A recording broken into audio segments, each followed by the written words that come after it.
സ്വിറ്റ്സർലൻഡിൽ പോകാൻ പാസ്പോർട്ടും വിസയും ഒക്കെ വേണമെന്നല്ലേ നിങ്ങൾ കരുതിയിരിക്കുന്നത്? നിങ്ങൾക്ക് അറിയുമോ എന്ന് എനിക്കറിയില്ല. പക്ഷെ നമ്മുടെ കേരളത്തിലുമുണ്ട് ഒരു സ്വിറ്റ്സർലൻഡ്.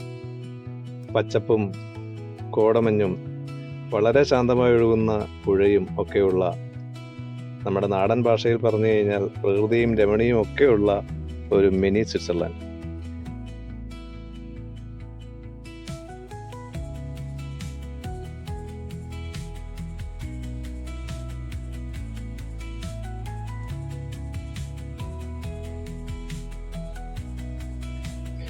ഗൂഗിൾ മാപ്പിൽ കാണിച്ചിരിക്കുന്ന സ്ഥലമാണ് ശരിക്കും ഈ സ്ഥലം. പക്ഷെ ഇതല്ല സ്ഥലം.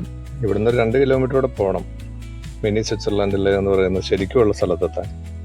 ഇവിടെ റീൽസ് ഒക്കെ ചിത്രീകരിക്കുന്നത് കാണാം. അതുപോലെ തന്നെ ബർത്ത്ഡേ സെലിബ്രേഷൻ പോലുള്ള കാര്യങ്ങളൊക്കെ ഇവിടെ ആളുകൾ ചെയ്യാറുണ്ട്. വളരെ മനോഹരമായ സ്ഥലം തന്നെയാണിത്.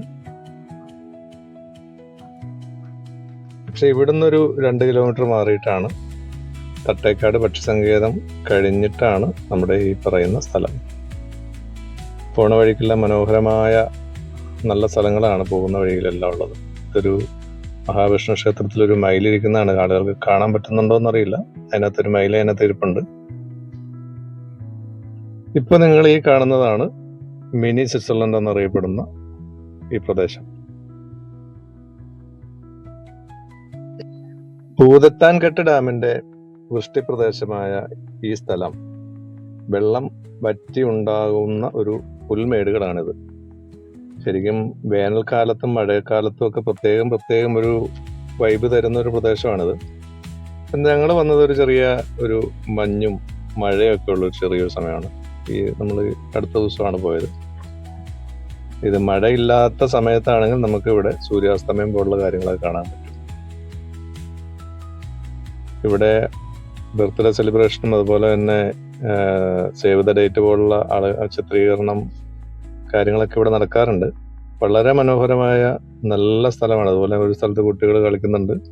ചെറിയ അരുവിയും, അതുപോലെ തന്നെ ഈ അരുവി ചെന്ന് കയറുന്നത് പെരിയാറിലേക്കാണ്. നല്ല രസമുള്ള, മനസ്സിനൊരു കുളിർമ നൽകുന്ന വളരെ മനോഹരമായിട്ടുള്ളൊരു സ്ഥലമാണിത്. എല്ലാവരും കഴിയുന്നതും ഒരിക്കലെങ്കിലും ഒന്ന് കണ്ടിരിക്കേണ്ട കേരളത്തിലൊരു സ്ഥലം കൂടിയാണിത്. കുട്ടികൾക്കൊക്കെ വളരെ സന്തോഷമാകും. കുഞ്ഞു മക്കളൊക്കെ തുള്ളിക്കളിക്കുന്നത് കാണാം ഇവിടെ വന്നു കഴിഞ്ഞു.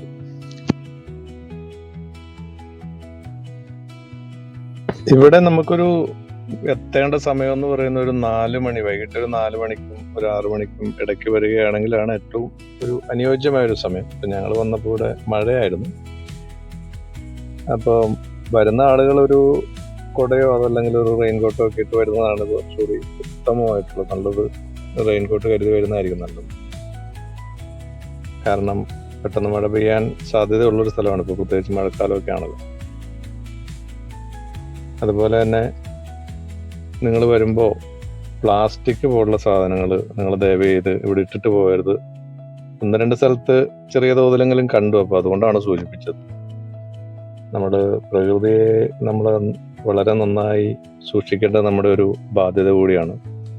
അതുകൊണ്ട് ദയവ് ചെയ്ത് പ്ലാസ്റ്റിക് മാലിന്യങ്ങൾ അതിട്ട് ഈ പച്ചപ്പിനെ നശിപ്പിക്കരുത് എന്നൊരു അപേക്ഷയും കൂടിയുണ്ട് കേട്ടോ.